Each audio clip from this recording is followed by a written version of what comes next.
और दोस्त, जब इसको नाम दिया गया यूपी पुलिस री एग्जाम सत्याग्रह, तो सबसे पहले तो आपको सत्याग्रह का अर्थ समझना होगा।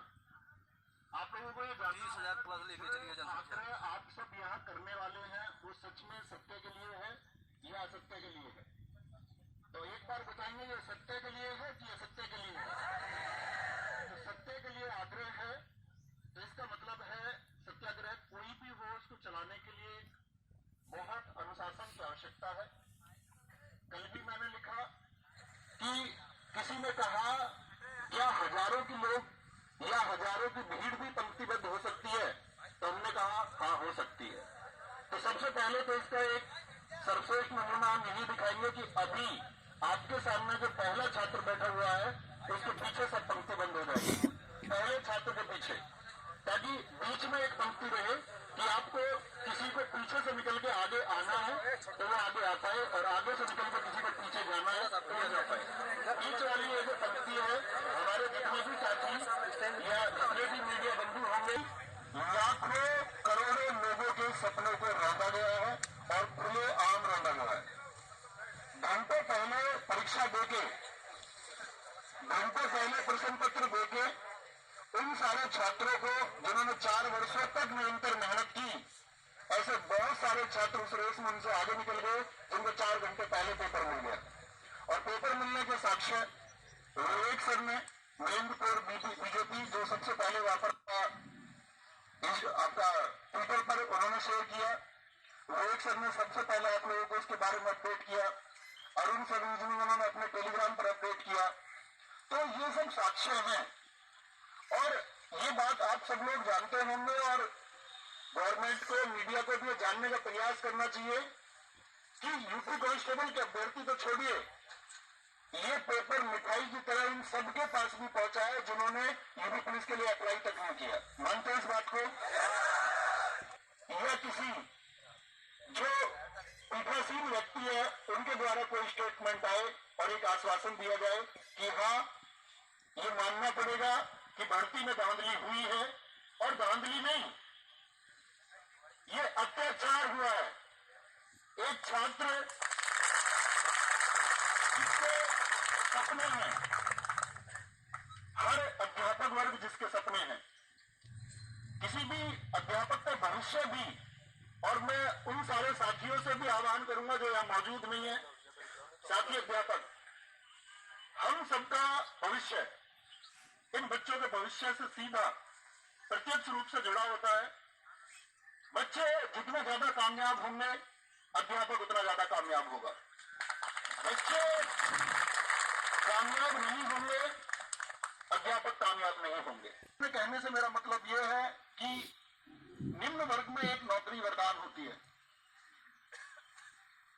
और निम्न वर्ग के जितने भी सदस्य हो उन सबकी आस जुड़ी हुई होती है कि एक नौकरी पाएंगे तो घर की जिम्मेदारी, बहन की शादी हो, पिता का कर्जा हो, अपने आगे आने वाले भविष्य का सवाल हो, वो सब निर्मित होंगे और हम कुछ अच्छा करके जाएंगे। बहुत अथक परिश्रम करने के बाद भी ऐसे साथी जो 120, 125 क्वेश्चन तक पहुंच रहे हैं, जिन्होंने वर्षों तक निरंतर मेहनत की है, घंटों मेहनत की है, और 4 वर्षों की तुलना 4 घंटे से कर दी जाती है, और 4 घंटे जो पेपर दे के आता है उसके क्वेश्चन है 147, 145, 144। एक मीडिया बंधु, और शर्म आनी चाहिए,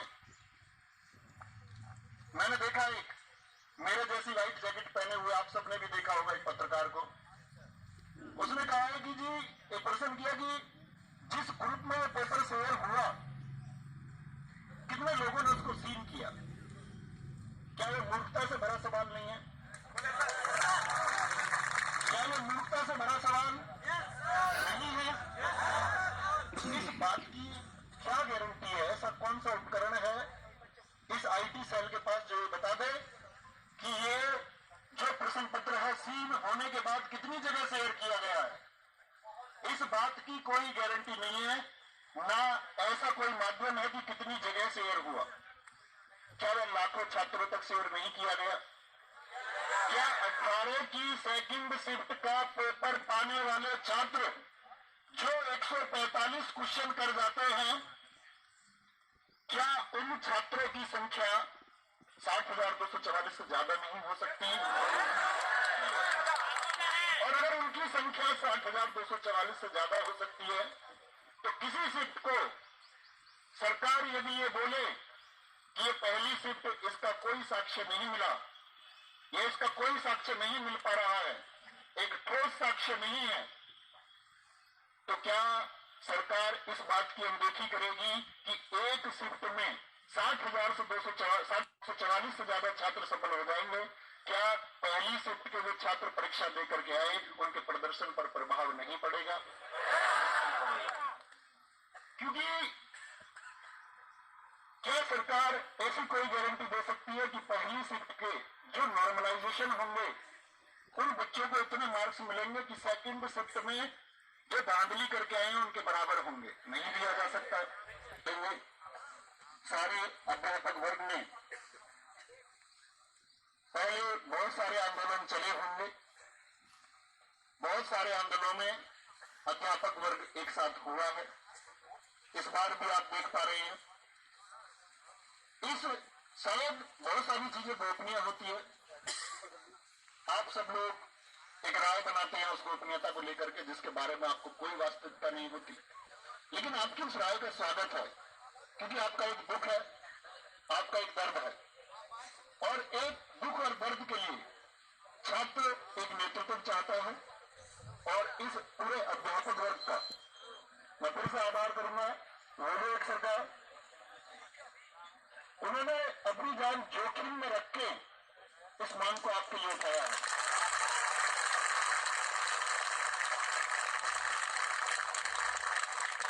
ऐसे सुबंशु गुरु जी ने इसको ग्राउंड तल पर चलाया है।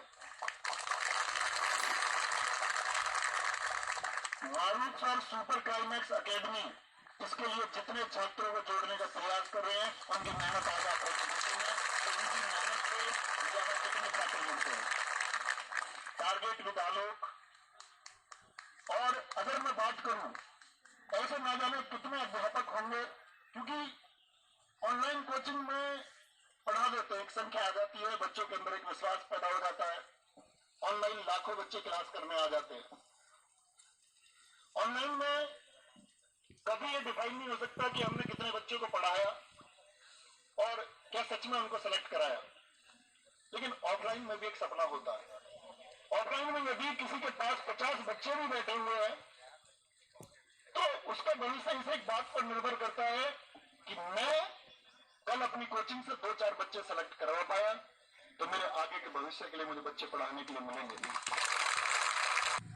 आपके संघर्ष में, और आपका कहने का मेरा मतलब है कि ऐसा हो सकता है कि किसी पर नेतृत्व का झंडा लगा करके उसको रोकने का प्रयास किया जाए, लेकिन गांधी जी ने भारत